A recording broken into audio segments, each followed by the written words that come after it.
Daug kalbėjome apie tai, ko neturime arba kaip turėtų būti, netrukus išgirsime, kokios praktikos klostosi jau dabar. Kviečiu Jurgitą Zigmantę, Tūkstantmečio mokyklų kultūrinio ugdymo ekspertę, Mo muziejaus edukacijos vadovę, Tūkstantmečio mokyklų programa Kultūrinis ugdymas šiandienos švietimo sistemoje.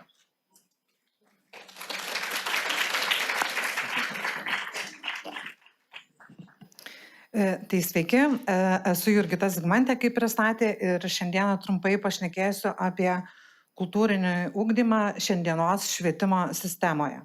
Tai kaip jau ir kolega minėjo, atstovauju dvi organizacijas, dirbu Europos socialinio fondo agentūroje Tūkstantmečio mokyklų programos kultūrinio ugdymo ekspertė bei Mo muziejaus edukacinių programų vadovė.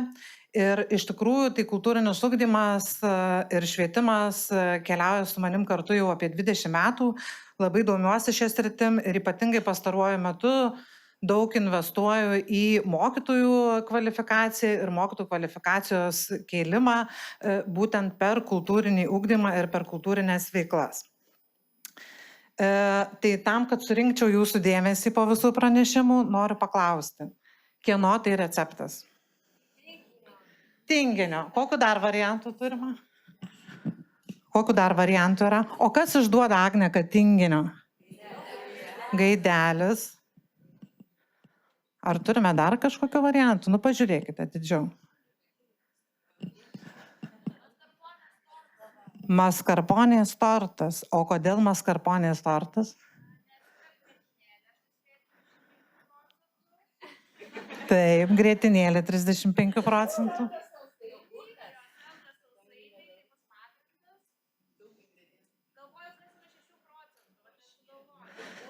Tai pakelkit rankas, kas už tinginį. Jau nebedarysim tinginio. Kas už maskarponės pyragą? Tai taip, iš tikrųjų šitas receptas yra maskarponės pyrago. Ir jisai yra parašytas kinų kalba. Ir koks mano tikslas ar nebuvo šito dalyko? Tai tam, kad jūs truputėlį sužadintumėte smalsumą, bet tuo pačiu suprastumėte, kad ar ne, mes iš pirmo žvilgsnio žvelgdami į bet kuriuos dalykus nesame iš tikrųjų įsitikinę, ar yra tai, kaip yra. Ir iš tikrųjų visi pradžioj pasako, kad tai yra tinginys, nes pamato sausainius ar ne, bet kai pradedi gilintis ir eiti giliau, tada tu supranti, kad tai gali būti ir visai kitas ar ne receptas. Tai kaip ir su tuo kultūriniu ugdymu, ar ne, kuo tolyn į mišką, tuo daugiau medžių. Tai trumpai apie Tūkstantmečio mokyklų programą. Tai Tūkstantmečio mokyklų programoje kultūrinis ugdymas yra viena iš 4 sričių, kuri yra labai svarbi ir mokyklos planuodamos savo planus privalėjo įtraukti kultūrinio ugdymo veiklas ir vadovautis šiais sėkmės požymiais. Tai vienas iš svarbiausių dalykų ir iš tikrųjų visiems gal buvo tokių kritiškiausių, tai kad veiklos būtų ilgalaikiškos, tvarios ir kad truktų netrumpiau 3 mėnesius ir nemažiau 60 kontaktinių valandų. Tai žinokite, tas 60 kontaktinių valandų iki šiol visiems kelia stresą, nes niekas nesupranta, kaip taip ilgai galime įgyvendinti vieną veiklą. Jau matau, kolegės šypsosi, tai jau supranta, kaip galima įgyvendinti. Taip pat labai yra svarbu, ar ne, kad būtų stiprinamos mokytojų ir mokinių kompetencijos, kad kuriamos būtų tos kultūrinio ugdymo tradicijos, kad mokytojai ir mokiniai dirbtų su savo sričių profesionalais, tai yra kultūros ir meno, kad veiklos būtų aktualios, įtraukiančios ir įgalintų tą bendruomenę ar nedirbti ir veikti tose kultūros srityse. Ir be abejo, kad apimtų visus dalykus ir saviraišką, ir žinių įsisavinimą, ir dalyvavimą, ir buvimą tame procese ne tik, kaip aš sakau, iš smagumo pusės, bet ir iš mokymos, ar ne? Nes mes visi esame įpratę, kad kultūrinės veiklos arba meninės veiklos tai dažniausiai yra patiriamos tokiu smagumo principu, kaip aš sakau, atvažiuoja visi į edukaciją, praleidžia, važiuoja ir pamiršta viską.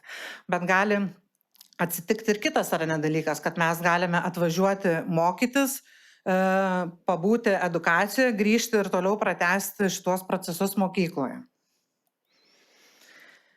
Tai šiuo metu vedina savo gyvenimo idėjų, studijuoju švietimo lyderystę ICM universitete ir kaip tik šiuo metu kankinuosi prie savo magistrinio darbo, bet magistrinis darbas mano yra ta tema, kuri yra man pačiai labai aktuali. Ir mano magistrinio darbo tikslas tai yra atrasti sąsajas, kaip kultūrinės intervencijos įtakoja mokytojo profesinę veiklą. Tai aš čia jums pateiksiu keletą tokių iš tyrimo momentų, kurie galbūt ir nusakys tą mūsų šiandieninę situaciją kultūrinio ugdymo švietimo sistemoje. Tai ką sako mokytojai? Dažniausiai mokytojams meninis ugdymas yra lygus kultūrinis ugdymas. Jau ir UNESCO dokumentuose ir visur ar neįvardėma, jeigu tu klausi, kas yra kultūrinė intervencija, kas yra kultūrinis ugdymas, tai visi sako dailė, šokis, menas ir plačiau šitos frazės neapima, nemato.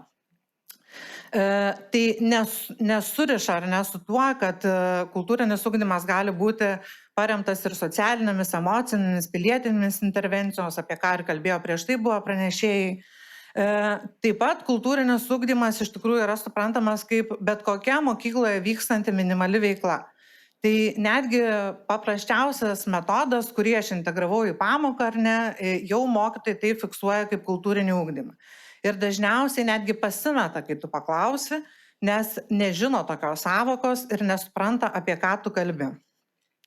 Tai iš tikrųjų pats kultūrinis ugdymas mokyklose neturi apibrėžtų taisyklių, nuostatų, trukmės ar įgyvendinimo kriterijų ir mokytojai neturi to vieningo sutarimo, įvardymo ar žinojimo apie kultūrinį ugdymą. Įdomiausia turbūt yra dalis, kaip mokyklos administracija žiūri būtent į ugdymo veiklas. Tai apie tai kalba patys mokytojai ir patys mokytojai įvertina savo administraciją ir dalinasi įvairiom patirtim. Tai dalis mokyklų vadovų vis dar neįvertina kitokio traukesnio, patrauklesnio, kūrybingesnio ugdymo svarbos. Kaip visi ar nesako, kad mes esam tie post-sovietikum karta, kuri vis dar mokomės tais senais tradiciniais būdais. Labai dažnai ir labai daugelį mokyklų yra užkertami keliai ir užbrėžiamos labai sudėtingos biurokratinės taisyklės. Tai mokytojai dažniausiai sako, nu jau niekur aš su tais vaikais čia nevažiuosiu, nes reikia užpildyti 100 dokumentų, pateikti 100 ataskaitų, susirasti kolegą, kuris važiuos ir dar susirasti, kas pakeis pamokas, ar ne? Tai tikrai yra sudėtinga. Taip pat yra tokių mokyklų, kur vadovai tiesiog draudžia kultūrinio ugdymo veiklas vykdyti formalaus ugdymo metu. Tai sako, vykdykite laisvalaikiu, savaitgaliais arba po pamokų. Ir tai yra jau jūsų reikalas. Pamoka yra pamoka ir pamokos metu turi vykti pamokos procesas. Ir be abejo, kad mokytojai, ką dažniausiai ir neįvardina, kad yra labai didelis pasirengimo krūvis ir kad mokytojai galbūt ir norėtų ir būtų jiems įdomu, bet kadangi jie turi be galo daug pamokų, tai jie dažniausiai nesugeba ruoštis. Ir ta iniciatyva labai greitai nugesta. Bet ne vien blogi dalykai yra. Tai tikrai yra mokyklų vadovų, kurie sudaro visas sąlygas ir netgi skatina kultūrinio ugdymo veiklas. Tai kadangi šiandien esam Kaune, tai pagirsiu Kauną. Tai ėmiau interviu iš vienos Kauno mokyklos darbuotojos, tai aš žavėjausi, kaip gali mokyklos vadovas protingai sudėlioti ar ne visą sistemą, kad netgi mokytojai planuodami savo veiklas įsitraukia į ugdymo planus, kultūrinio ugdymo veiklas, kur jie žino, kas kada vyks, kas ką veiks, kas su kaip dirbs. Tai čia toks buvo tikrai vienas iš išskirtinių ir pagirtinų atvejų, paskui slapta mokyklos direktoriui net parašiau, kad labai džiaugiuosi, kad tokių mokyklų yra. Tai dalyje mokyklų yra numatyti atskiri nuo mokytojų nepedagoginiai darbuotojai, kurie palengvina visą šitą biurokratiją, paruošia dokumentus, pakeičia mokytojus, būna lydintys. Tai irgi vienas iš tų variantų, kur tikrai galėtų atsirasti visose mokyklose. Taip, tai yra papildomas biudžetas, bet aš manau, kad tikrai viskas įmanoma. Yra mokytojų, kurie savo iniciatyvą labai plačiai traukia kultūrinio ugdymo veiklas ir tikrai savo, kaip sakant, dėstomo dalyko neįsivaizduoja be tokių kultūrinių veiklų ir kaip patys sako, jeigu aš taip nedaryčiau, tai aš šitoje mokykloje iš vis nedirbčiau. Jeigu man direktorius neleistų, tai aš susirinkčiau daiktus ir eičiau į kitą mokyklą, ar ne? Tai irgi reiškia, mokytojus skatina, jiems yra įdomu ir jie jaučia tą malonumą dirbdami būtent integruojantis kultūrinio ugdymo veiklas. Yra mokyklų, kurios turi kultūrinio ugdymo aplankalus, kuriuose moksleiviai nuo pradinių klasių jau kaupia patirtis ir iniciatyvas susijęs su kultūriniam veiklom. Tai man buvo labai žavu girdėti, kai mokytojai vardina, kad pas juos jau pradinukai turi aplankalą, su kuriuo keliauja iki 12 klasės. Ir šita patirtis tikrai žinau, kad yra paimta iš užsienio valstybių. Tai irgi puikiai įgyvendinama ir gali būti plėtojama ir mūsų švietimo sistemoje. Tai trumpai, kokios gali būti galimybės.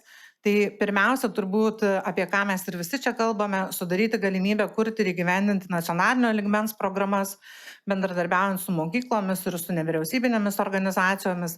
Tai šiuo atveju gal labai geras pavyzdys, ar ne, yra 1000-mečio mokyklų programos. Kaip aš sakau, kur nori, nenori, turėjo visi įtraukti kultūrinį ugdymą, kur nori, nenori, turėjo visi pradėti įvertinti jo poveikį.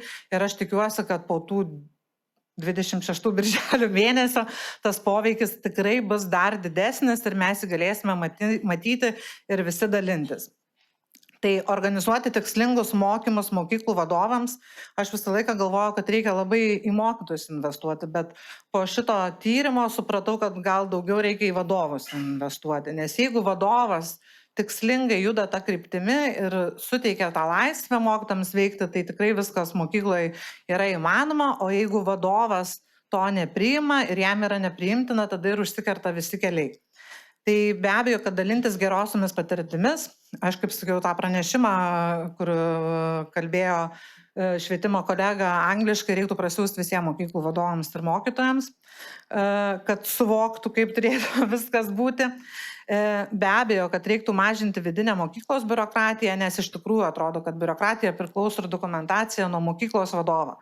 Nes vienose mokyklose jos beveik nėra, o kitose mokyklose jos yra be galo daug. Skatinti mokytojų motivaciją užsiimti kultūrinio ugdymo veiklomis, įtraukti formalaus ugdymo veiklas ir aktyviai veikti su išoriniais ar ne lauko profesionalais, kultūrinio lauko profesionalais.